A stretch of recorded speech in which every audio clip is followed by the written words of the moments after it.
For real? We're up here.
Back here? Is where I am?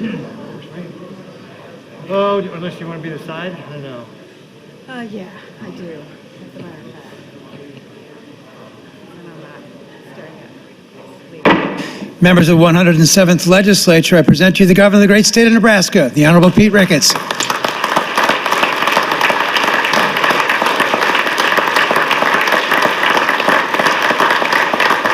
Thank you very much. Please, have a seat.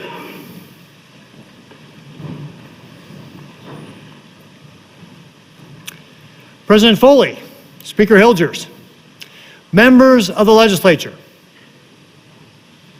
distinguished guests, friends, my lovely wife, Suzanne, our First Lady.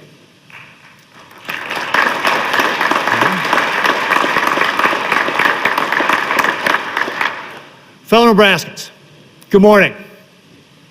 Congratulations on the commencement of the second session of the 107th Nebraska Legislature. Welcome back to Lincoln. I look forward to working together to serve Nebraskans during what is sure to be a fast-paced, short session. 8 years ago, I announced my run for governor. I did so out of a love for my state and a desire to see her thrive. Through the years, the guiding principle of my administration has remained the same: to grow Nebraska. And despite weathering floods, fires, and a global pandemic, we have done just that.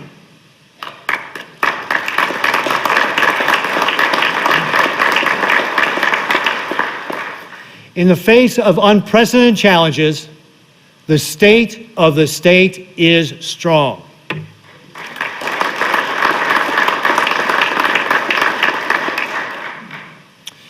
We've been living with COVID-19 for nearly 2 years now. It's changed the way we do business, educate, learn, and go about our daily lives. And in some tragic cases, it's taken lives. But true to our character, we have kept moving forward. The development of vaccines, boosters, and new treatments has given us the opportunity to return to the pursuit of the good life. Nebraskans don't need to be mandated to do the right thing. They just do it. Without lockdowns or mandates, businesses were able to stay open. Parents were able to return to work. And children were able to return to school. Where authoritarian states are struggling, we are thriving. Politico's state pandemic response scorecard confirms this.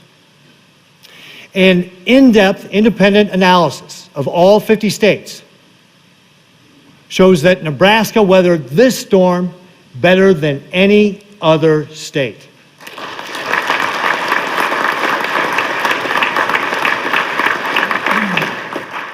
We have the lowest unemployment rate in history, not only in the history of our state, but in the history of our nation at 1.8%.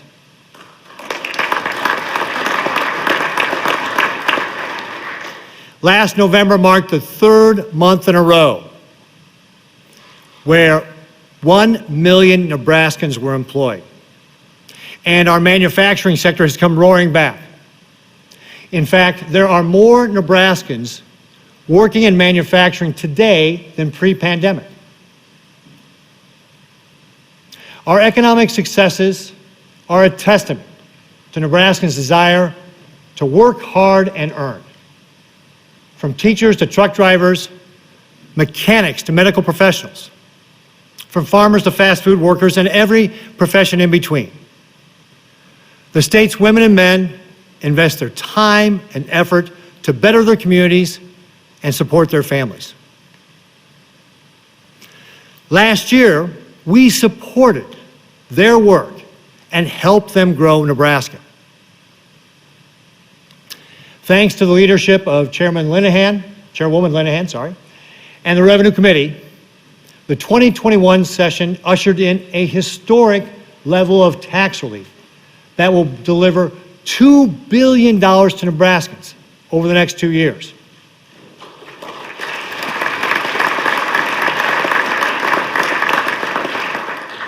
Many other great bills were passed into law thanks to your hard work. Chairman Friesen, Speaker Hilgers, and the members of the Telecommunications and Transportation Committee were able to pass into law and secure passage of the Nebraska Rural Broadband Bridge Act, which will allow 30,000 Nebraskan households to access high-speed broadband. Senators Brewer and Gregor shepherded through legislation that fully exempts military retirement pay from state income tax. Reforms like these will help us hold on to our talented veterans in our state.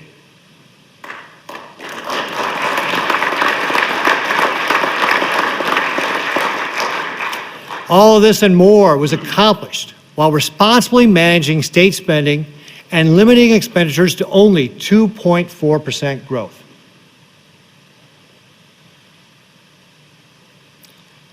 Behind the numbers, we have seen intangible growth as well.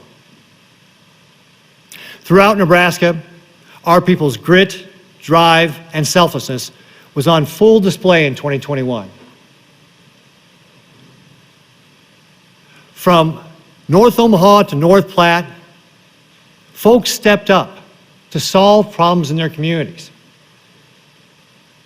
In North Omaha, business and community leaders have been working to develop and revitalize Omaha's historic North 24th Street through physical improvements, such as providing high-speed fiber optic upgrades and a comprehensive streetscape plan.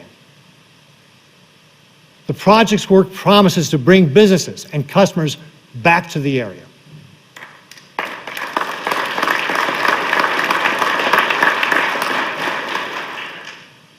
In the home of famed Buffalo Bill Cody, North Platte, ranchers felt the squeeze that comes with a lack of options for meat processing.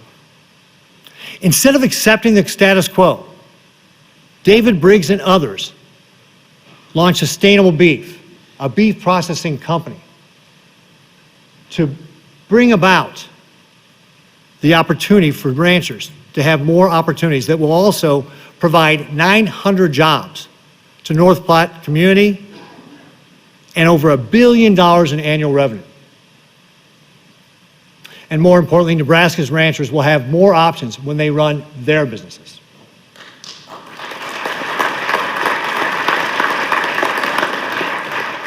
Today, I am joined by some of the people who are responsible for making these incredible efforts possible. North Omaha's Carmen Tapio, who's the CEO of North End Teleservices.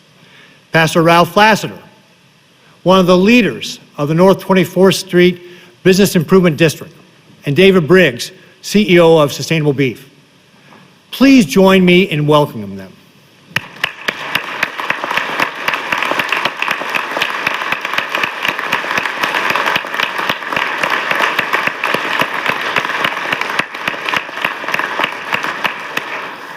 Carmen, Pastor Ralph, and David, thank you for what you do to make our state better. Appreciate you so much being here. Other Nebraskans also stepped up in 2021. Over 200 men and women accepted the call to join the thin blue line that protects and serves our communities. They've earned their badge.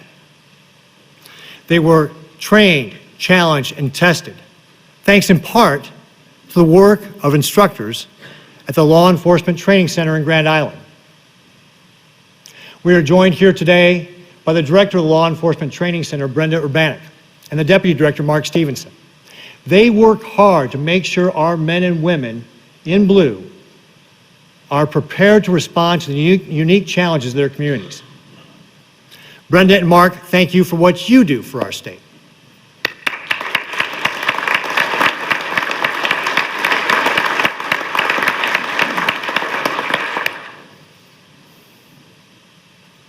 Our students continue to personally prepare themselves to take the jobs we have in Nebraska.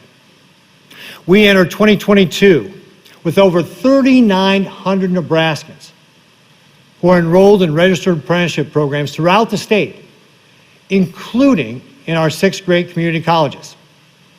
That's 39 more Nebraskans who are pursuing growth and contributing to our diverse, skilled workforce. And Nebraska continues to serve as a beacon for life.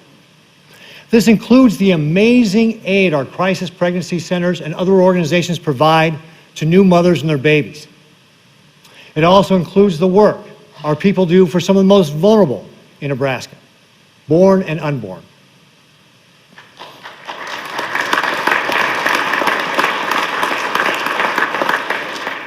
I specifically want to recognize Attorney General Doug Peterson and the work he does to combat human trafficking throughout our state.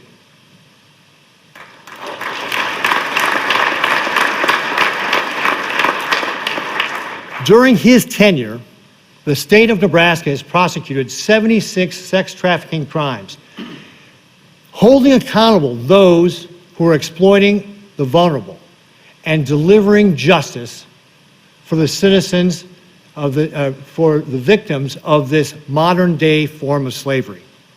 Thank you, Attorney General Peterson, for your leadership to ensure that all Nebraskans can expect justice and equality under the law.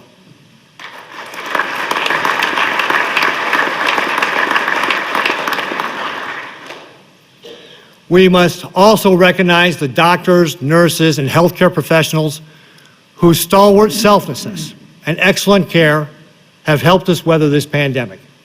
Please help me thank our healthcare heroes.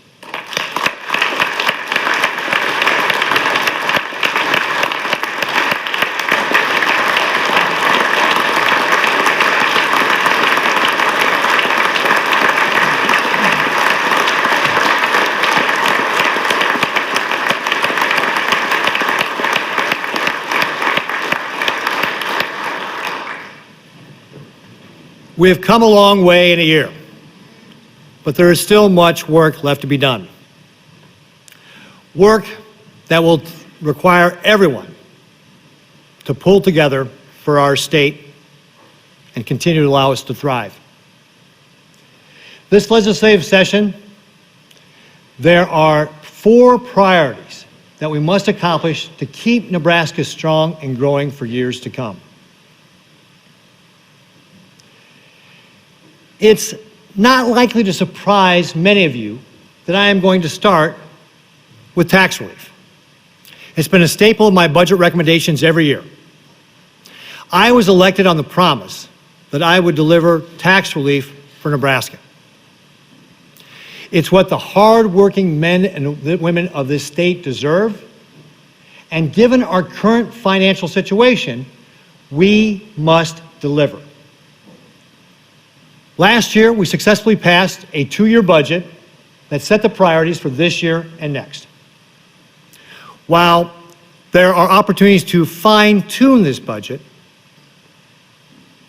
I expect that state agencies and our partners will continue to live within the budget and keep the growth of the budget to less than 3%. By the end of the fiscal year 2023, the state of Nebraska is anticipated to have an estimated $1.5 billion in its cash reserve fund. Let me say that again, $1.5 billion. Okay?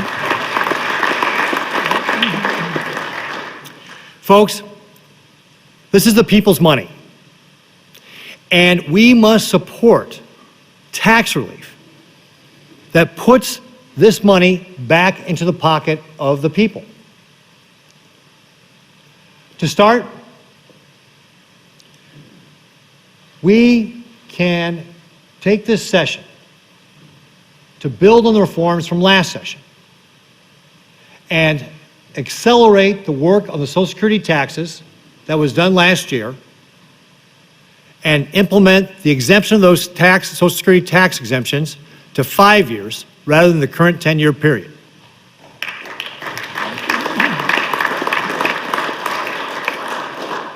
This would allow our older neighbors and relatives and friends to be able to keep more of their hard-earned money. We also need to ensure that we are building upon the work that was done with regard to property tax relief that was provided during these last couple of years. This fiscal year and next, we will provide $548 million in property tax relief back to the people through LB 1107. And we must make sure it does not drop below this floor.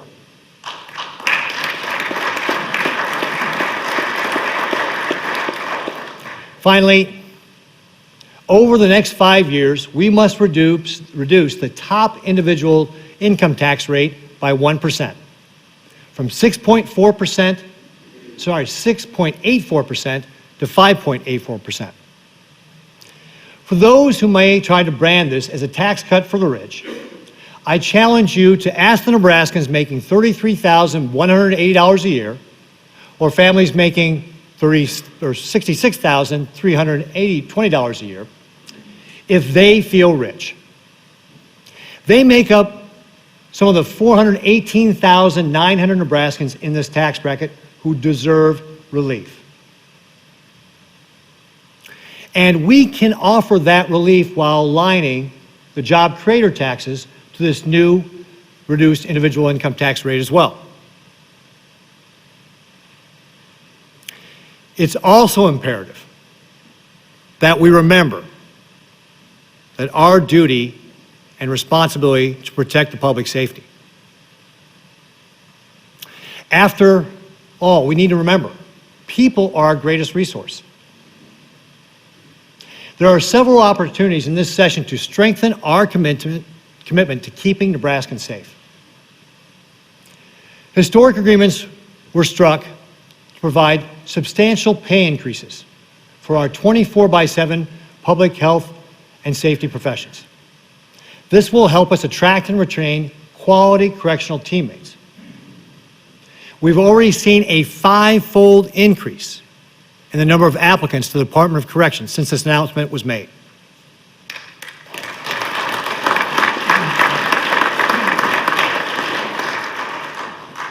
I am also requesting $16.9 million to enhance our state crime lab, which analyzes forensic and physical criminal evidence to better secure justice for the victims of crime, and $47.7 million toward the expansion of the Law Enforcement Training Center in Grand Island.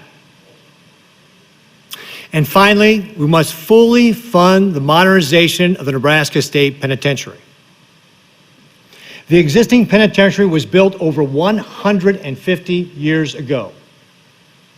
Its walls are crumbling, and its infrastructure is aged and beyond simple repair. For those wishing to pursue criminal justice reform, this should be a no-brainer. A modern correctional facility will give our inmates a better quality of life. Modernizing our state penitentiary will allow us to offer enhanced services and programming to prepare men there for life after time served. I am not asking anyone to choose between modernizing the state penitentiary and pursuing criminal justice reforms intent on reducing crime and recidivism. These solutions are not at odds. There is room for both as we work together to strengthen Nebraska. This year, we can also secure our water resources for generations to come. After all, water is Nebraska's greatest natural resource after our people. To secure Nebraska's water supply, I am recommending $500 million to construct a canal and water reservoir system from the South Platte River. Access to this water enables our farmers and ranchers to produce. It provides for quality drinking water. It keeps electric generation costs manageable. And ensures Nebraska continues to be the best place in the world to live, work, and raise a family.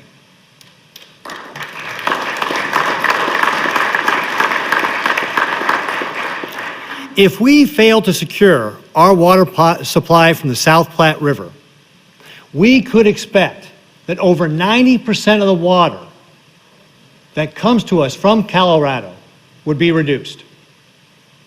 We must act to preserve, protect, manage, and steward our water supply for future Nebraskans.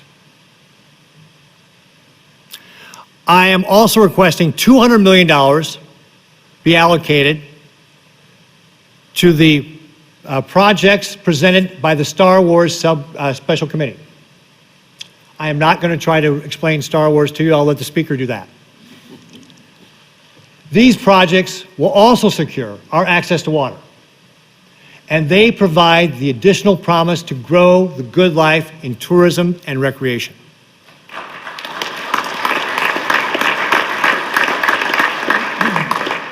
In addition, I am recommending $5 million for the Peru levee, $60 million to restore and protect drinking water supply systems in our rural areas such as Cedar and Knox County, and $23 million in repairs for the Fort Laramie-Gehring Canal Tunnel. This year, we also have the rare task of spending the $1.04 billion that has been allocated to Nebraska through the American Rescue Plan Act. These ARPA dollars can help us and our state grow into the future. Today, I am releasing a second budget recommendation with the proposals on how to spend this ARPA funding. And I look forward toward the robust debate that will ensue as you work to determine where best this money is going to be spent. I cannot stress it enough. ARPA dollars are one-time dollars. They must be spent as such. Each of us has a responsibility to guard against spending this money in a way that will grow government expenses. My proposal includes 29 qualifying projects, initiatives, that will better Nebraska. It will deliver nearly $200 million for public health emergency response. And for areas that experience negative economic impact from COVID-19, I'm requesting over $500 million. This includes assistance for economic development projects in North Omaha and funding for beef processing supply chain issues in North Platte. It secures funding for parents of low-income children who've experienced learning loss during the pandemic. and it provides Nebraska's community colleges with dollars to enhance their workforce development programs. It also funds behavioral health and nursing incentives to ensure continued access to quality care throughout our state. In addition to the ARPA budget proposals, it also includes $284 million for water and sewer projects. This includes partial funding for the Perkins County Canal Reservoir construction, funding for the Star Wars Special Committee proposals, and other key projects I've mentioned already here today. Putting back money into the people's pockets,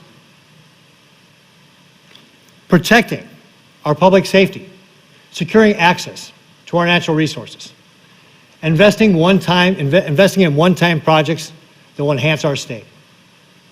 These are the ways that we can help Nebraska stay strong and growing in 2022. I know that there will be tough debates, long nights, and seemingly impossible time constraints. But I also know that we get things done when everyone rolls up their sleeves and works together. Thank you for your service to the people of Nebraska. Our work in the coming days will require a spirit of collaboration and cooperation, and for each of us to do our part to keep Nebraska strong. I look forward to the challenge, opportunity, and honor of working with you. Remember, Nebraska is what America is supposed to be. God bless you all, and God bless the great state of Nebraska.